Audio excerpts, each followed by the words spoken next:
ఉన్నారు అంటే domination role అన్నమాట.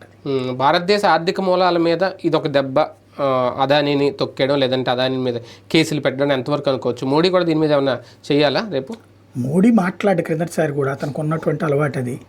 ఇంకోటి ఈ డీప్ స్టేట్ టీమ్ తరపున భారత ఏజెంట్ రాహుల్ గాంధీ, అందులో డౌట్ ఏం లేదు. ఎందుకంటే ఆ డీప్ స్టేట్ టీమే ఇదంతా నడిపించేది. డీప్ స్టేట్ టీం వాళ్ళు రాహుల్ గాంధీ అమెరికా టూర్ వెళ్ళినా, యూరప్ కంట్రీస్ టూర్ వెళ్ళినప్పుడు ఆ ప్రతినిధులతోనే మీటింగ్ అవుతాడు. అది ఓపెన్ సీక్రెట్, దాచుకునేది కూడా లేదు అక్కడ.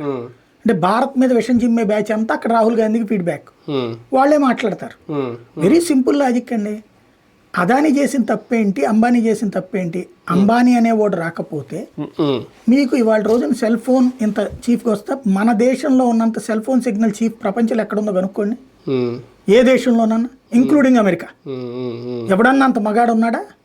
మరి మన ఇండియాలో జరుగుతోందే. ఇంటర్నెట్ రోజుకి 1.5 GB మనం వాడుతున్నామా, విదేశాలు వాడుతున్నారా? 1.5 మినిమం, మాక్సిమం 2-3 GB వాడుతున్నారు కదా. మరి ఎవరు సక్సెస్ఫుల్? అట్లాగే దానివల్ల ఎన్ని కోట్ల మందికి ఉద్యోగాలు వచ్చినాయి. ఇవాళ ఈ కోతలు కూసే వాళ్ళందరూ వాళ్ళ బిడ్డలందరినీ కార్పొరేట్ కంపెనీల్లో కాకుండా తీసుకెళ్లి చిల్లర కోట్ల బడ్డీ కోట్ల పెట్టమనండి. ఉద్యోగాలు చేయడానికే మన బిడ్డలందరికీ కార్పొరేట్ కంపెనీలు కావాలి, కానీ కార్పొరేట్ కంపెనీల వాళ్ళందరూ దోపిడీదారులు. కానీ కాంగ్రెస్ అధికారంలో ఉన్న చోట మరి అదానితో టర్మ్స్ కట్ చేసుకుంటారా? రేపు పొద్దున క్యాన్సిల్ చేస్తారా? క్రిందసారి రాహుల్ గాంధీ మాట్లాడాడు. ఇప్పుడు దీంట్లో ఏం బయటపడింది? ఒక్కటంటే ఒక్క బీజేపీ స్టేట్ వాడు కూడా డబ్బులు తీసుకోవాలి. అది తెలియకనే ఇప్పుడు అదే ఆ మాట అనలేకనే నరేంద్ర మోడీ దీని ఉంటాడు. ఇక్కడ అధికారికంగా వాళ్ళు చెప్తున్న లెక్కే ఉంది. ఒరిస్సా నవీన్ పట్నాయక్ తటస్థ సీఎం కదా, ఇక్కడ వైఎస్ఆర్ కాంగ్రెస్ పార్టీ జగన్మోహన్ రెడ్డి తటస్థ సీఎం కదా. వీళ్ళిద్దరికి ఏంటి అక్కడ సంబంధం? కేంద్రంతో సంబంధం లేదు. మూడోది ఛత్తీస్గఢ్, స్వయంగా కాంగ్రెస్ ముఖ్యమంత్రి. కాశ్మీరు, అక్కడ ఉండేది లెఫ్టినెంట్ గవర్నరు.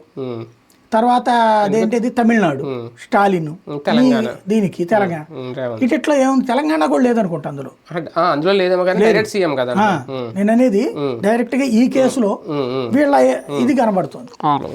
అందులో నీకు ఇంకా బీజేపీ పాలిత రాష్ట్రం ఏముంది?